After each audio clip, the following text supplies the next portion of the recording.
buenas noches a todos mis alumnos, muy buenas noches, que Dios les continúe bendiciendo a cada uno de ustedes.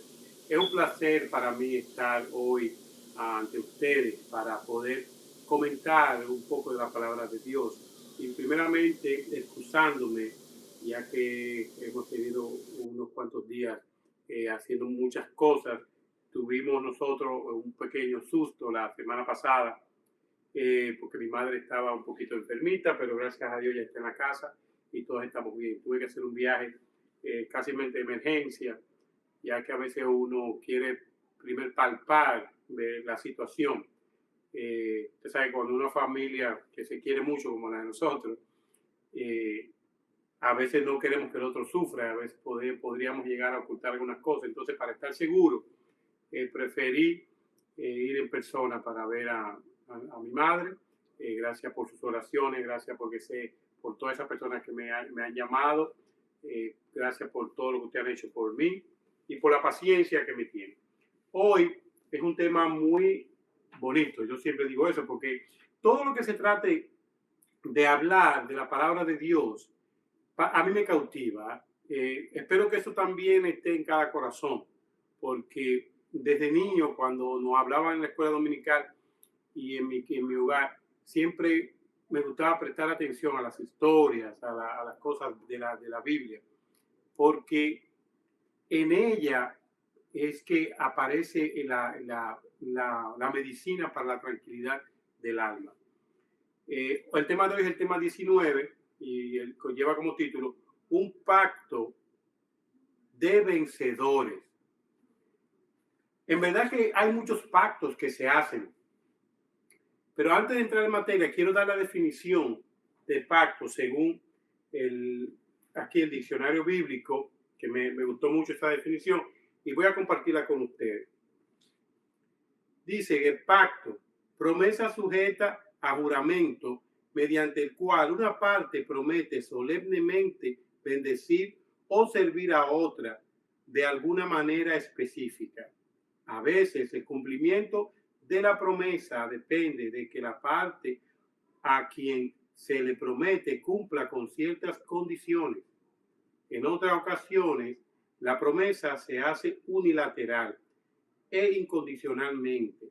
El concepto de pacto es un tema especial y unificador de las Escrituras que establece y define la relación de Dios con el hombre en todas las edades.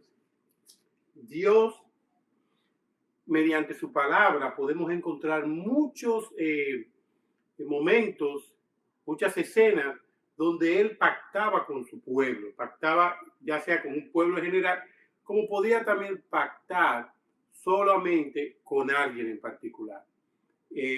Podría hacer algún pacto, como en derecho, cuando estudié en la Universidad Autónoma de Santo Domingo, nos daban lo que es las obligaciones. Yo me obligo en un contrato a cumplir con algo y la otra persona tiene que entregarme algo.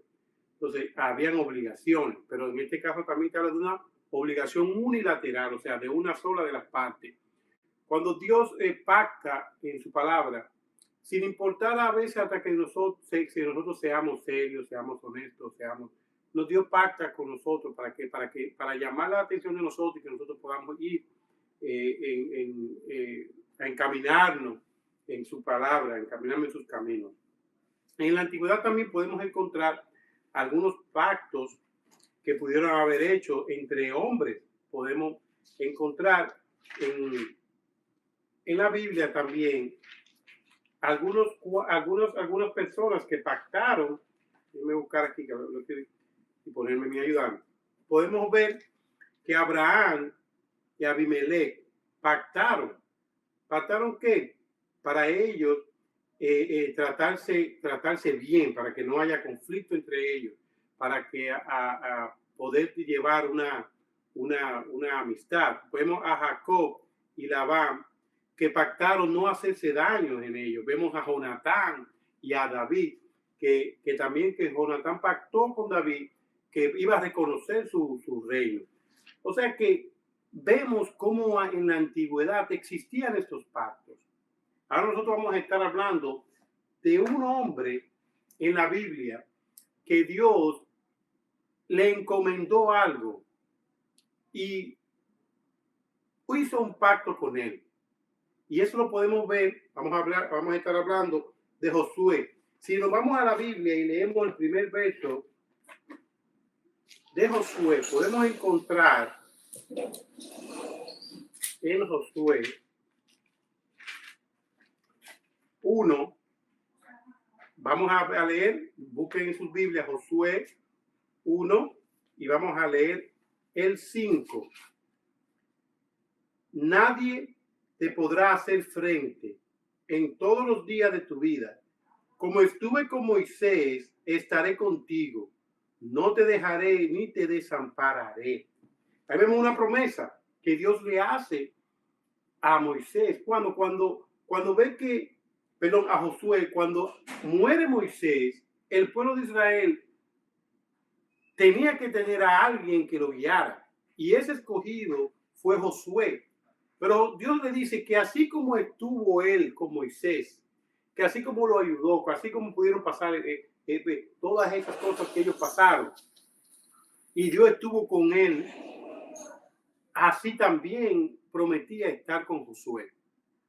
En esta ocasión, nosotros vamos a estar desarrollando el último capítulo del libro de Josué, donde Josué se encuentra ya con una victoria en sus manos, ya con una promesa adquirida.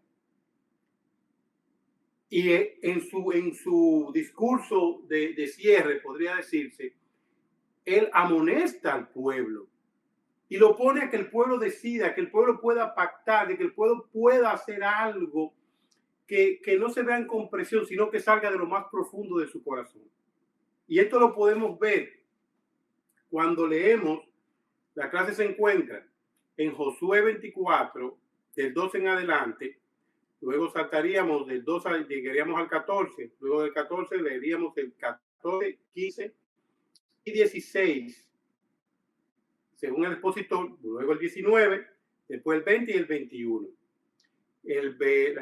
Para memorizar, el versículo para memorizar es: y si mal os parece servir a Jehová, escogeos hoy a quien serváis, pero yo y mi casa serviremos a Jehová. Ese es el versículo para memorizar. Vamos a estar ahora viendo los primeros versos. El primer verso que dice Josué 24:2. Y dijo Josué a todo el pueblo: así dice Jehová, Dios de Israel, vuestro padre habitaron antiguamente al otro lado del río.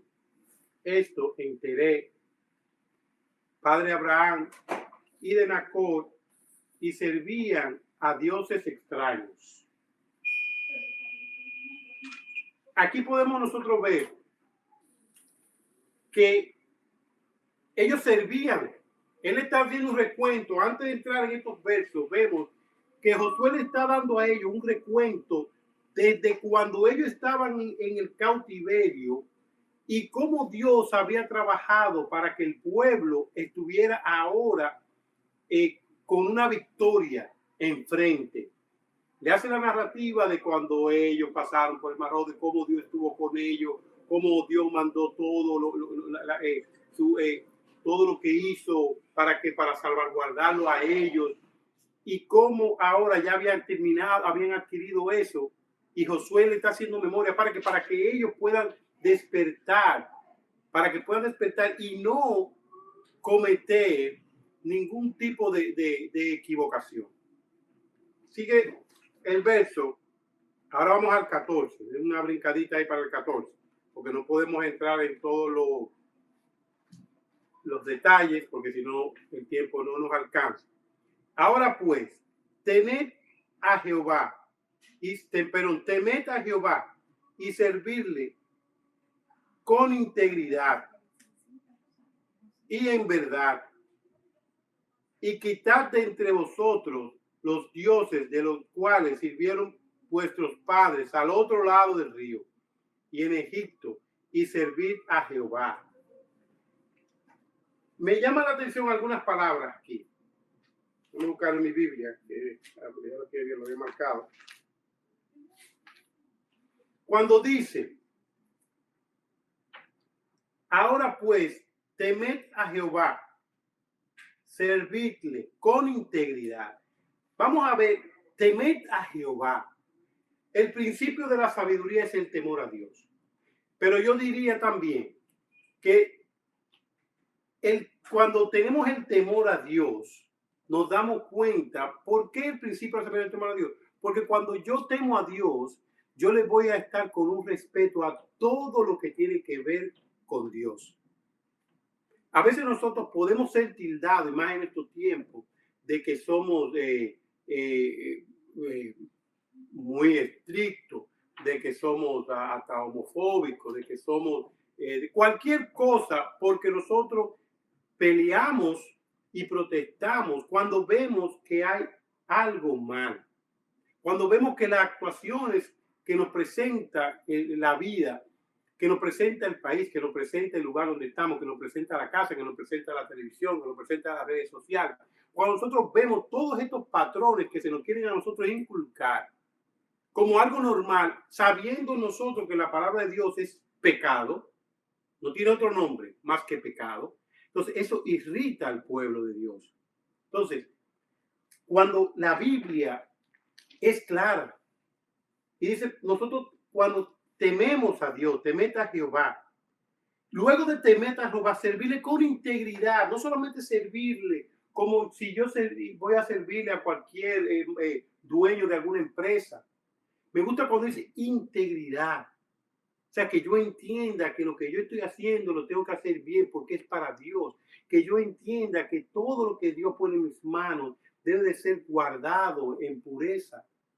Porque no les vamos a servir a esos dioses, como habla, esos dioses extraños que estaban del otro lado. Ya no estamos en el otro lado.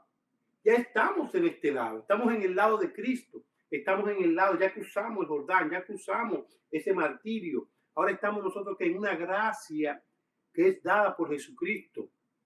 Entonces, llama la atención, me llama de gran manera cuando dice con integridad. Es lo que falta en muchos de nosotros, ser íntegros. Y sigue aún diciendo, en verdad, y quitad de entre vosotros los dioses de los cuales servía nuestro Padre. En verdad. ¿Y cuál es la verdad? Cristo. ¿Cuál es la verdad? La palabra de Dios. Entonces, nosotros, cuando leemos en la Biblia, cuando vemos este tema de un pacto de vencedores, me llama mucho la atención porque es un pacto no para yo fracasar, no es un pacto para yo hacer lo malo, no es un pacto para yo vencer. Es un pacto que tú puedes hacer cualquier tipo de negocio, cualquier tipo de obligación, cualquier contrato con cualquier persona y no te garantiza que tú vas a vencer o que tú vas a salir ventajoso o que tú vas a ganar. Ningún pacto que se pueda hacer humanamente hablando, nadie puede decir que es un pacto que te va a ti a lucrar o que tú vas siempre a ganar. Hay un solo pacto que te garantiza una victoria y es el pacto que nosotros hacemos de servirle a Dios. Porque aún nosotros muramos, tenemos una victoria. Aún nosotros estemos envueltos en tribulaciones, en enfermedades, en lo que sea, tenemos a un Redentor. Tenemos a una persona que nos va a rescatar. Tenemos a un ser que nos va a rescatar. Tenemos a Jesucristo que nos va a rescatar. Tenemos un Dios, tenemos el Espíritu Santo que está ahí con nosotros. O sea, ese tema, para mí, de todos los temas que nosotros hemos venido toda esta semana, es quien le pone a nosotros al sello de que todas esas cosas que estamos hablando de las drogas, porque todavía el tema del etcétera me da una cuarta definición, pero no vamos a hablar ya de los vicios, vamos a hablar de la victoria, vamos a hablar de que ya nosotros vamos a dejar eso, todos esos problemas en las manos de Dios. Bendito es el nombre de Dios. Y sigue el 15. Y si mal os parece servir a Jehová, escogeos hoy a quién serváis. Si los dioses a quienes sirvieron vuestros padres cuando estuvieron del otro lado del río, o a los dioses de los amorreos en cuya tierra habitáis. Pero yo y mi casa serviremos a Jehová. A veces nosotros nos llevamos de la moda. No porque el vecino lo hizo, no porque la hermanita lo hizo, no porque el amiguito mío lo hizo. No, el mismo Josué lo dice, claro.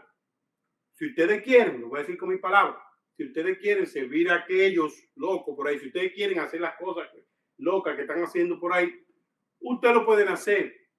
Ustedes, si ustedes quieren irse tras los Baales, tras los dioses de los amorreos, ustedes lo pueden hacer. Váyanse si ustedes quieren. Pero yo y mi casa serviremos a Jehová. Qué bueno sería que tú, joven, qué bueno sería que siempre nosotros podamos tener en mente ese detalle.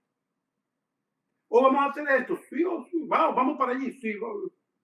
Cuando ustedes vean una cosa que esté mal, que esté en contra de los principios, usted automáticamente dice, no, yo soy cristiano, yo no voy para ese lugar, yo no voy a hacer eso. No importa que lo hagan todos.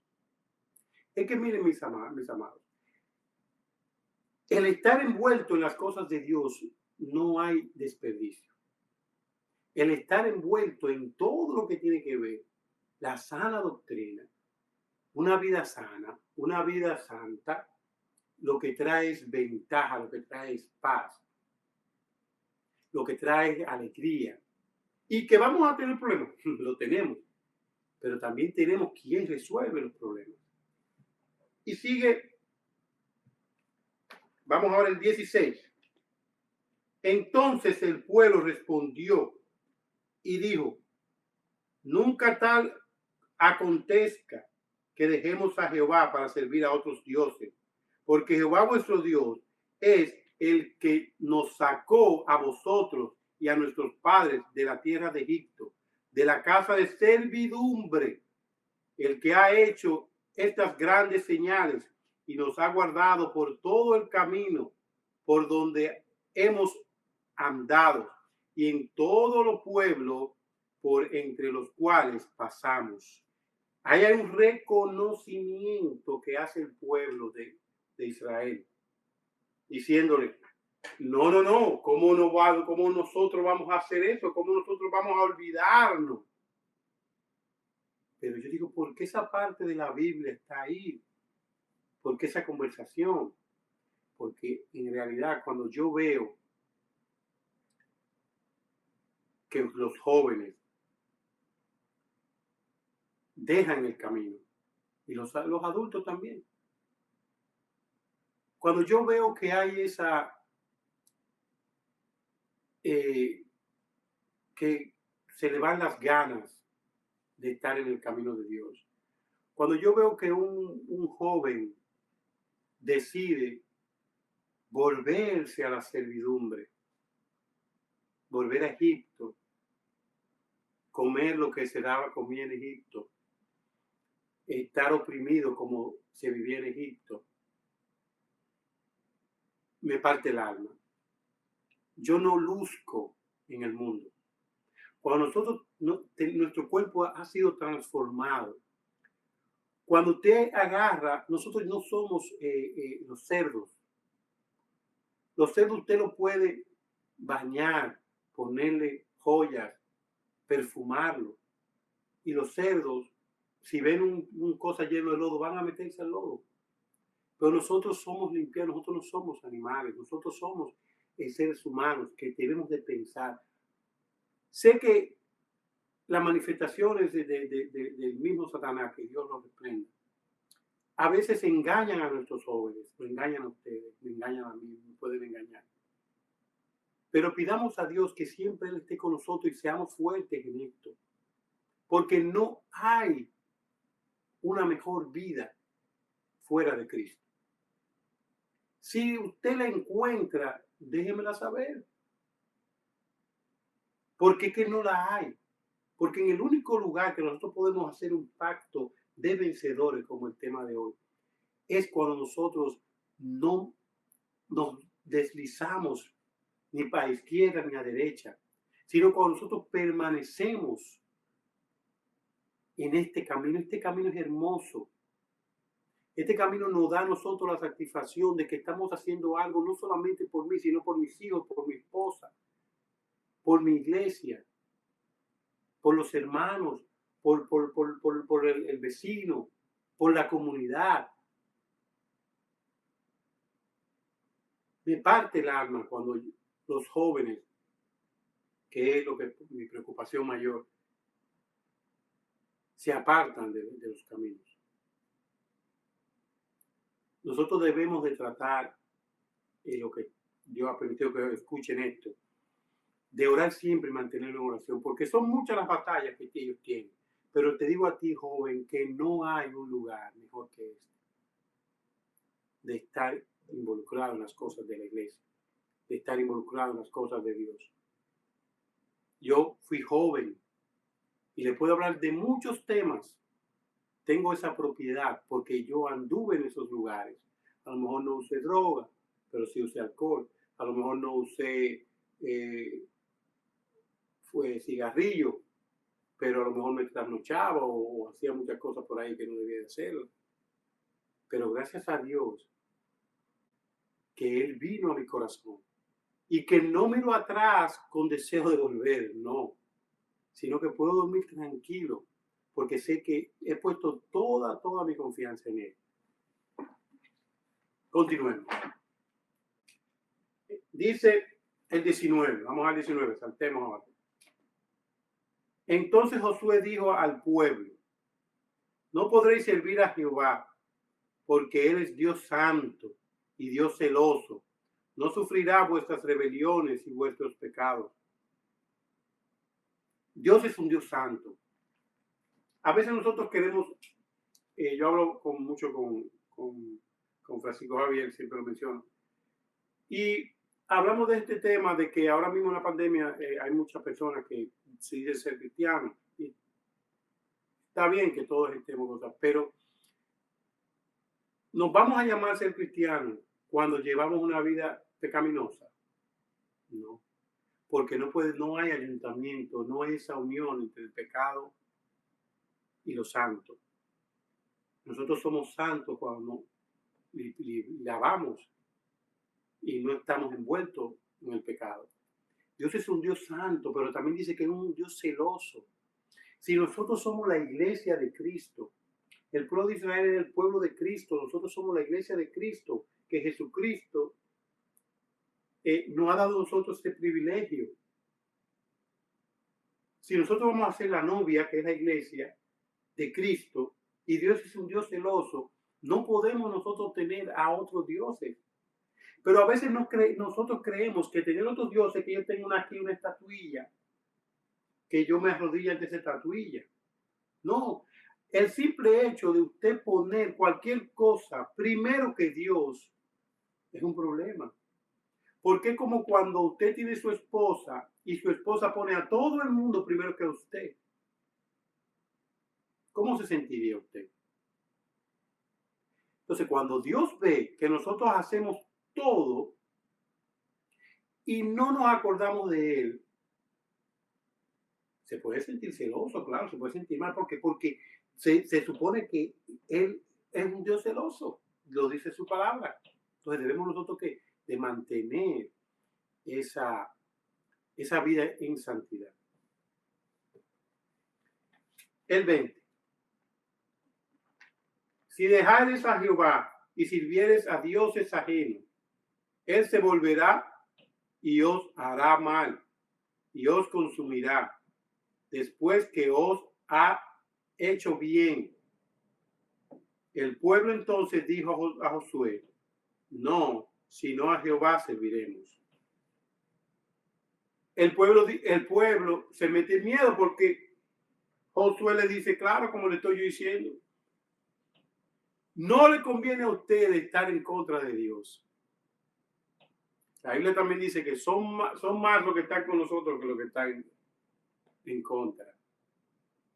Y no hablo de los perdidos, que serán como la de mi hermano, no. Hablo de que el poderío de Dios es tan grande, El ejército de Dios es tan grande que no hay nada ni nadie que pueda ponerse ante él. El pueblo de Israel pasó por muchas.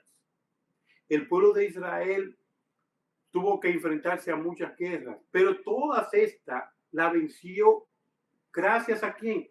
A Dios que estaba con ellos. Aun cuando el ejército de ellos era más, había ocasiones que le podían ganar y le ganaban. Ahora, cuando ellos iban con Dios, no importaba que el ejército contrario era muchísimo más o que tuvieran, como en Jericó, una gran fortaleza. No, porque es que nuestro Dios no es un Dios con D mayúscula, con D minúscula, perdón, un Dios con D mayúscula, que es el único, el auténtico, el único Dios, el que tiene los poderes que no hay como yo definir.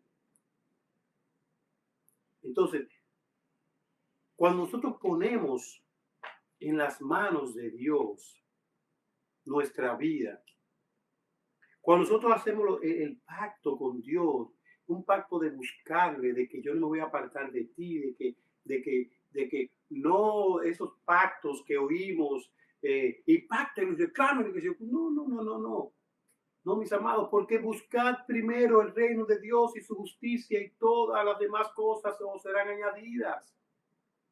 O sea, si usted quiere bendiciones, si usted quiere dinero, lo que sea que usted quiera, primero busque de Dios. Y Dios que sabe si a usted le conviene tener dinero o no. Dios es que sabe si usted va a ser un buen administrador o no. Porque la felicidad mía no depende del dinero. Entonces yo no tengo que hacer ese tipo de... Porque yo me siento feliz con lo que Dios me ha podido, hasta ahora podido alcanzar. Y no aspiro a tener lo monetario primero. Yo aspiro a que yo pueda poder alcanzar a muchos, predicar la palabra a muchos. Porque esa debe de ser mi aspiración número uno. De yo procurar las cosas del cielo, las cosas que no se van a corroer, las cosas que no se van a perder, las cosas que no tienen fecha de vencimiento. Entonces, cuando nosotros, juventud, cuando nosotros podamos entender que los pactos, que ese pacto de vencedores sea aquel pacto que nosotros hacemos en lo más profundo de nuestro corazón con Dios, entregándole a Él nuestra vida para que Él sea el que la dirija. Si usted pacta con Dios eso, se va a acordar de esta palabra que está aquí. Va a decirle Dios, así como le dijo a Josué, como yo estuve con Moisés, voy a estar contigo.